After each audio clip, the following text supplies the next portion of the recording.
Hey fam. Okay, so let's get into it. 5 steps to the best mindset when moving abroad. The first step I have is command your experience. So what I mean by that is before you get on the plane, before you take your trip, don't tell yourself, I'm just going to see what happens. Don't do that. Declare what's going to happen. Like speak over your experience. So for example, one of the scariest things I've done was to take a job and work in China. I didn't know anything about it. I was so scared. But I said, you know what? This is going to be one of the best experiences of my life. I'm going to make friends. I will enjoy the people. I'll really enjoy the experience. I just spoke positivity over my experience. I said, this is what's going to happen. I took control over what would happen by speaking it, by thinking it, by putting my emotions into it. And because of that, I actually had a great time. I had a fabulous time. We have control over our lives. What we speak and what we think determines what happens. Okay? It determines the outcome. That was number 1. I have some notes. I got to look. Okay, so number two is, before we continue, if you're new here, hi, I'm Ronnie, a mom, wife, and 9-year expat from New Jersey on a mission to find the places and spaces around the globe that feel like home. I encourage others to travel more and live their best life now. I also help online entrepreneurs, coaches, and consultants create, market, and sell their products and services online easily, which saves them time and grows their business faster. If you're looking for ways to leave the U.S. quickly but don't know where to start, download the Escape the States Beginner's Guide in the description of this video. To book a consultation or schedule a free 30-minute call for digital marketing services, links are in the description as well. Now, back to the video. Positive people only. So what do I mean by that? You only hang out with people who are positive, who are enjoying what they're doing, who are enjoying the new country that they're in. Do not hang out with people that complain, that are not happy where they are, that have negative energy and that will bring you down. Avoid those people, okay? And so that's what I did. Because you're going to have people who are really enjoying themselves, and you'll also have people who really don't like what they're doing or they got issues. Stay away from those negative people and only pay attention to and give your energy to people who are positive, right? Because that energy will rub off on you. All right, so that's step 2. Step 3, be curious. Be curious like a child. Okay, and what I mean by that is, I'll give you an example. So one day I was walking, I decided to walk around downtown where I was in China. And I don't know what happened, but I got lost and I couldn't find my way back. So I was looking around for somebody to ask, questions, right? I needed some directions. I needed some help. And I couldn't find anybody, like a foreigner is what I mean. I didn't speak Chinese at the time. Oh my God. So it's like I was looking and I saw everybody was staring at me, right? It's like I froze and I really looked around and there were no foreigners. I was the only person that looked like me and I couldn't find any other foreigners. So what did I do? I freaked out. I was like, all right, this is too much. When you feel a million eyes on you. Oh, that was the worst feeling. I froze. I was like, all right, that's it. Where's the cab? I'm going to get a cab. Got in the cab. Went back to the university. And I was upset with myself. I freaked out. I was like, I don't like this feeling. So I was mad for an hour or two. But what did I do that weekend? I went right back out there. Why? Because I had to find out more about my area. I had to explore. I was curious like a child. It's like, okay, the first time that I went out, I freaked out. I think I had a panic attack because that was just like weird. I've never experienced that before. Where, just imagine, you're in a new country. You're the only person that looks like you. You stick out like a sore thumb. Nobody speaks your language and you're just out there. Well, I felt that, and that just kind of gave me a mini panic attack. But that weekend, I was like, all right, well, I'm just going to catch the bus again and like figure it out. And I'll just explore. And I really enjoyed exploring that area. Now, what's funny is that the next time I went out with some teachers, I actually knew more about the area than they did. And they were there longer.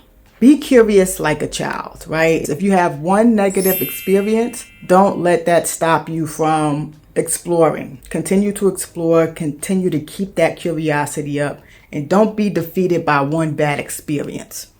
Okay?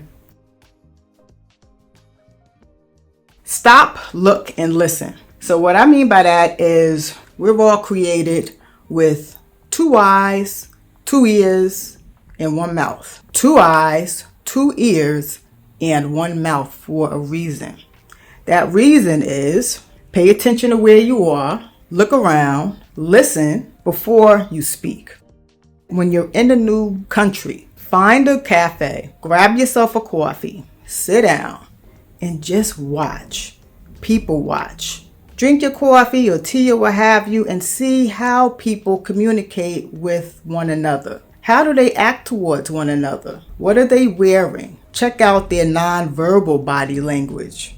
This is how you learn about a people when you're in a new country.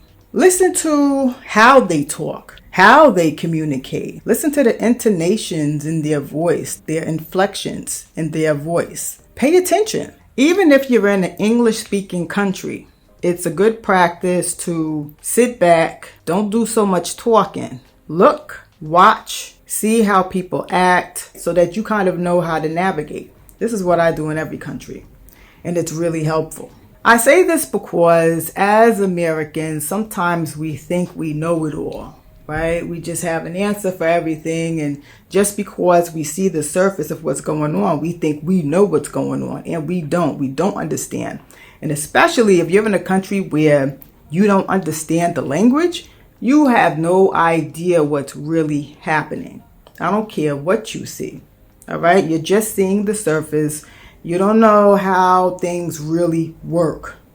Until you've lived somewhere, until you learn the language, you don't know. Even if you're in a country in Africa and everybody looks like you and they speak a lot of English, but they have another language like Swahili or some other language, you don't know the underbelly of the country. You don't understand tribalism. You don't understand any of that. So just take that into consideration. So do more looking and more listening and less talking, and you'll have a much better experience. Number 5, don't compare apples to oranges.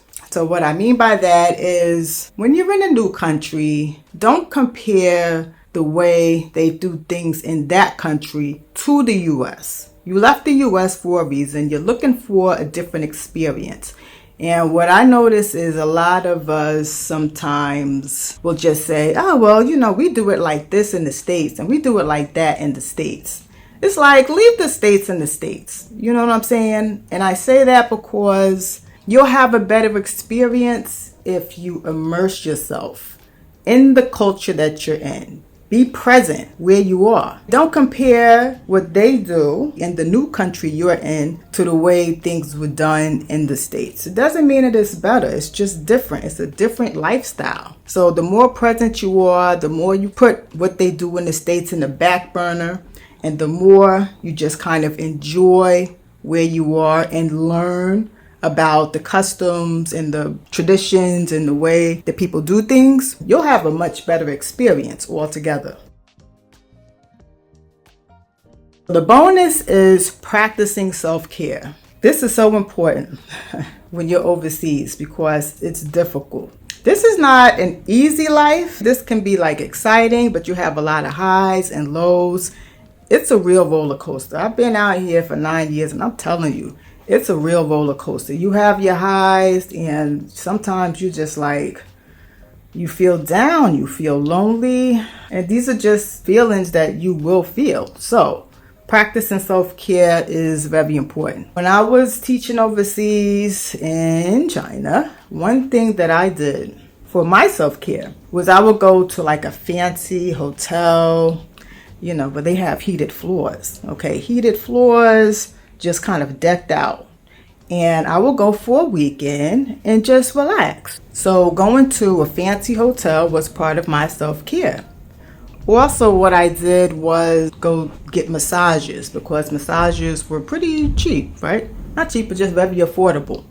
So I would get massages every 2 weeks as a part of self-care, and it really helped me to relax, really made my shoulders feel a lot better, my shoulders and my back. There was this one old guy that I used to go to, and boy, he knew what he was doing. I mean, they knew what they were doing over there. Whatever self-care is for you, get into it. Whether it's meditation, find a meditation group. If you like walking, you can go on walking tours, or just find a friend that likes walking with you. That's something that I also do for self-care. Whatever it is you do what makes you feel fantastic. That's the point. If you were looking for a quick way to leave the States, I have a free guide for you with pertinent information. If you're like, you know what, I'm ready to leave and I'm trying to find out ways how, click the link in the description to my Escape the States guide.